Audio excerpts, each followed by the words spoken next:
Hello again, everybody, and welcome to Gamecock Central Radio. It's Emerson Phillips with Wes Mitchell here to talk Gamecock football. South Carolina football team has been off for about 3 weeks now, and bowl practice starts today. Will Muschamp had a press conference today, talked to the media for about almost half an hour today, Wes, and a lot to talk about with Gamecock football as South Carolina gets set to take on South Florida in the Birmingham Bowl. That'll be at Legion Field in Birmingham, Alabama on Thursday, December the 29th, 2 o'clock kickoff for the Gamecocks and the South Florida Bulls. And coaching changes for both staffs, Wes. Obviously, South Florida loses Willie Taggart, their head coach, to Oregon, but they have named Charlie Strong their next head coach, but they will have an interim coach for the bowl game.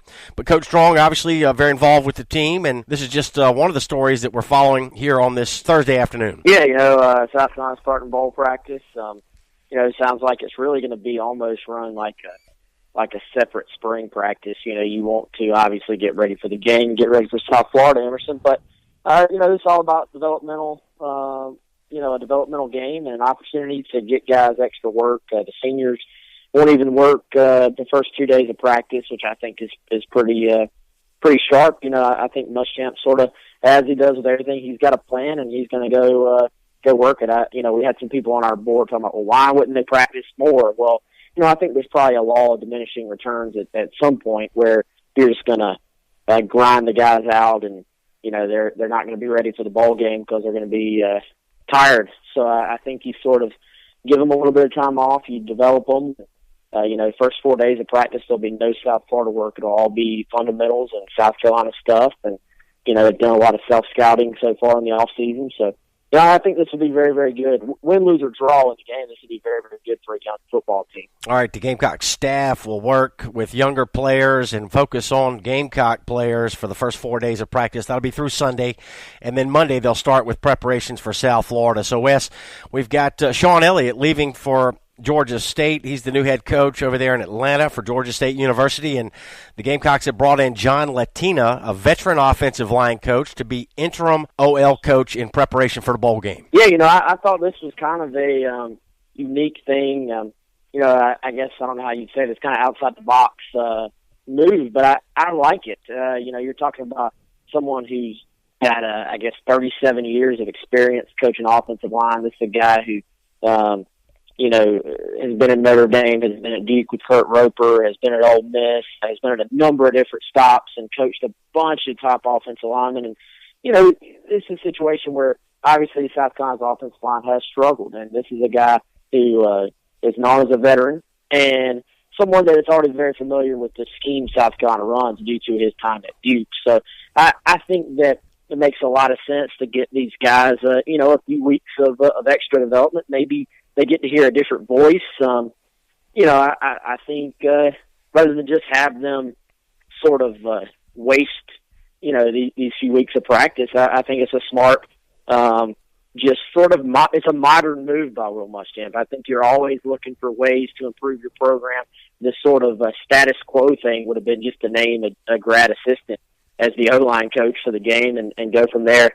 I think it probably would have made some sense to go with Cedric Williams, but then Cedric Williams was hired as Shawn Elliott's offensive line coach at Georgia State. So, I really, really like the move, and I think it's another example of how Muschamp sort of pays attention to the details, no stone unturned type mindset, and sort of makes an outside-the-box move to do this. I'm a fan. I think it's smart. Yeah, Latina worked most recently at Duke with Kurt Roper, Gamecock offensive coordinator, and he's basically been brought out of retirement to work with the Gamecock offensive line through this bowl game with South Florida. John Latina, interim offensive line coach for the Gamecocks now. Gamecock Central Radio here, Emerson Phillips with Wes Mitchell. We invite you to download the Gamecock Central Radio app. We've got this phone app that allows you to listen to our podcasts. You can download the app on the App Store and on Google Play to subscribe to our podcast. Search for Gamecock Central Radio. You'll find us on iTunes, SoundCloud, and other popular services, or just visit radio.GamecockCentral.com. So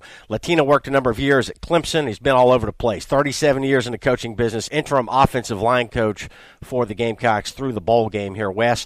A lot of other things to talk about here. Let's talk about the South Florida coaching change. Willie Taggart takes the head coaching job at Oregon, and their offensive coordinator, Coach Wiest, will handle South Florida for the bowl game. But Charlie Strong has been named head coach, so he's around the program now as well. In fact, he had a press conference today, And Muschamp was asked during his presser today, will the coaching change at South Florida affect the bowl game? And Muschamp said, well, Quentin Flowers, their conference player of the year, their starting quarterback, is still playing, and USF players obviously want to impress Coach Strong, so he didn't seem to think that the coaching change would have that much of an impact on the bowl game. Yeah, he said it could be a distraction if you let it be, but, obviously all those assistants are trying to impress Charlie Strong too, and the players want to be in good standing with him when he takes over. And I thought it was kind of interesting. David Reeves, former South Carolina assistant quarterbacks coach and recruiting coordinator, is going to call the plays for South Florida. So there's some connections between the South Carolina program and the South Florida program. But they're not really going to change what they do. I thought was part of Muschamp's point. They'll have some wrinkles. South Carolina will have some wrinkles. Every team puts in some new stuff for bowl games. I think you want to put in a few little fun things too. You want to put in a few trick plays just because it keeps the guys engaged and keeps them excited.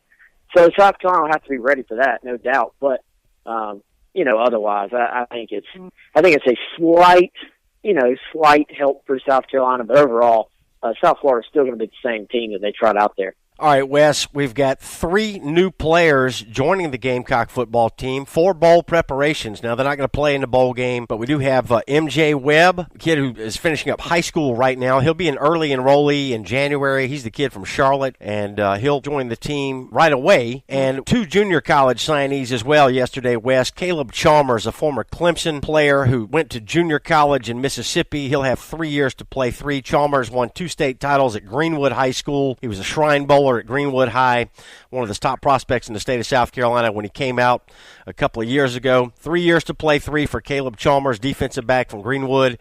And the other JUCO signee is Kyson Nixon from Compton, California.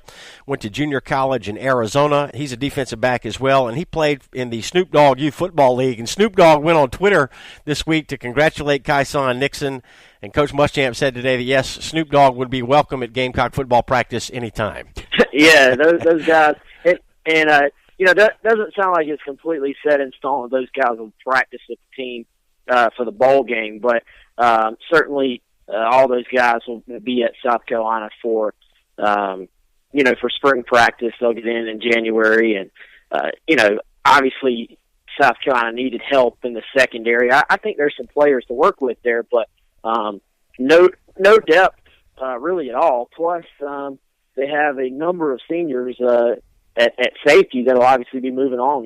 Chris Moody, Jordan Diggs, who played some nickel, Chaz Elder, who is a senior safety. All those guys will be moving on. So they've got to build depth in the secondary, and they need guys who can help right away. So Kyson Nixon and Caleb Chalmers are both kids that South Carolina sort of down the stretch decided to go the JUCO route in the secondary, made them huge priorities, and just sort of showed us again, if T-Rob and Muschamp are after a defensive back, and they really and that defensive back is sort of open to listening to them and hearing what they had to say, they close on those guys. They beat a number of other SEC schools combined for these 2 guys. You're talking about Ole Miss with Caleb Chalmers, and you're talking about beating out teams like Tennessee, Mississippi State, Georgia, to name a few for Nixon. So, SEC competition that T-Rob and Muschamp were able to beat out for these 2 guys, and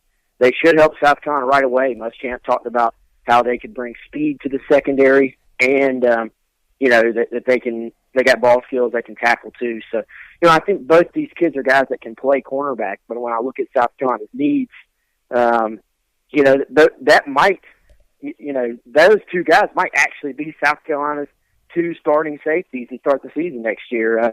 If you look at, Jamarcus King, Chris Lamont, and Rashad Fenton is probably their likely 3 corners, or 2 corners and a nickel. Those other 2 guys might actually be their 2 starting safeties next year. All right, Nixon's got 3 years to play 2, so it's Caleb Chalmers and Kyson Nixon, the 2 defensive backs that the Gamecocks signed yesterday out of the junior college ranks. And it was interesting with Chalmers, Wes, because he was down to Ole Miss and South Carolina, and I don't think anybody was certain that the Gamecocks would land Caleb Chalmers, but clearly he was a priority, and he ends up on board. Yeah, and had him as a South Carolina lean for a long time, and then he went to Ole Miss this weekend, and sort of got caught up there, and there was some pressure on him there at Ole Miss to stay in the state of Mississippi where he was doing his JUCO, finishing up his JUCO ball. But he got back, talked with Muschamp and those guys, and everything was fine. So he's someone again that they really wanted. This all sort of started, I guess maybe a month ago, 2 months ago.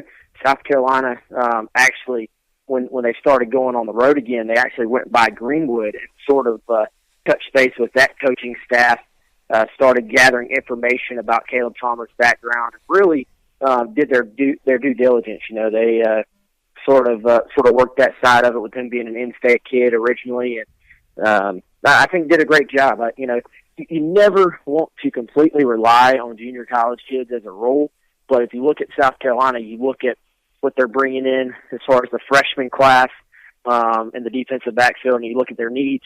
They've got some freshmen that can play right away, but you never want to completely rely on true freshmen either. So I think right now, you look at Jemias Williams, you look at Jalen Dickerson, Tavin Jackson, who are three freshmen, Hamza Najaldeen, a fourth freshman that I think will have a chance to play early. Then you throw in the two JUCOs, and you know what? That might be six new guys that are contributing in South Carolina's secondary in 2017. Wes, we've talked extensively here on Gamecock Central Radio about the fact that it is a very young Gamecock football team here in 2016, and the only major loss on offense will be starting offensive lineman Mason Zandy. A couple of losses on defense, but the one area where the Gamecocks will have losses is on special teams. And Muschamp was asked today about the fact that he's going to lose this year starting kicker, punter, and long snapper. All three will be gone at the end of this year. So talk about special teams where the Gamecocks look to next year. Yeah, I think those spots are going to be wide open. Obviously, Elliott Fry, school's all-time leading kicker as far as points scored, and you look at Sean Kelly, who's a transfer guy that's done an outstanding job.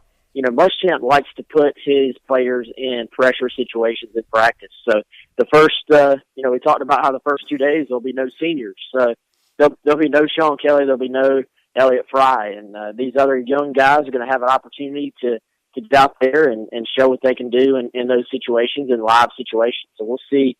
I haven't really heard about any front runners moving forward, but obviously into the spring that'll be an open competition. And, South Carolina will see what they got there as far as punter and kicker. And, I think all the way across the board, these true freshmen coming in are going to have an opportunity to help on coverage as well, because you look at South Carolina's overall team speed, offensively, defensively, I think it was lacking this year. So any freshman that comes in with an ability to tackle, an ability to get down the field quickly, you look at like a Devon Bowen, who's a kid who is a little bit raw as a defensive player, but it has those two things in spades. Anybody coming into this class will have an opportunity to help on special teams, and South Carolina is not going to hesitate to burn a red shirt if it's a guy that can help them in that area. All right, Wes, we're 2 weeks from the Birmingham Bowl, South Carolina taking on South Florida. Have you started your Christmas shopping yet, Wes? I'm in the middle of it, I would say. I've got a good start. I have not finished. You started, you've not finished. I'm impressed.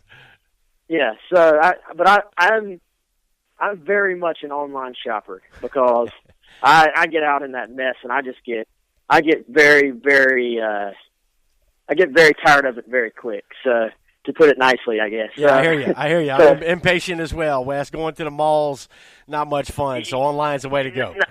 Yeah, I just click around and I probably spend way more money like that, because it's easier than ever.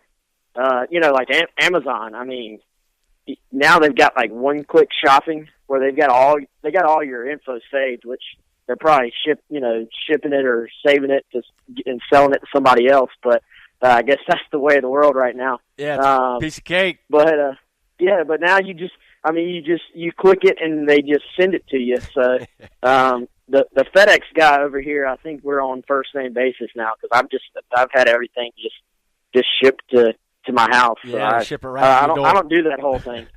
Yeah, FedEx guy's getting a workout this time of year. All right, Wes, how about plans for the bowl game, Wes? What would you be doing? Scott Hood and I believe Colin Taylor, I'm not sure exactly, who will be helping those guys. Will be traveling. I'll be sitting at home watching the game on TV, maybe eating some chicken wings and maybe throw something on the grill. I guess we'll see. Hadn't really got that far, but I'm excited for bowl season. I guess starts Saturday actually. Yep. So should be some good games, and we'll take it all in. I think during the season you get a little bit to where you take football for granted, but then once bowl season starts up, you realize that you only have a few more weeks of football, and you're watching teams you probably never watched once during the regular season because there were better games on. We've got 40 bowl games this year, and plus the national championship game, so 41 postseason games that start this Saturday. So we'll have more Gamecock football here on Gamecock Central Radio.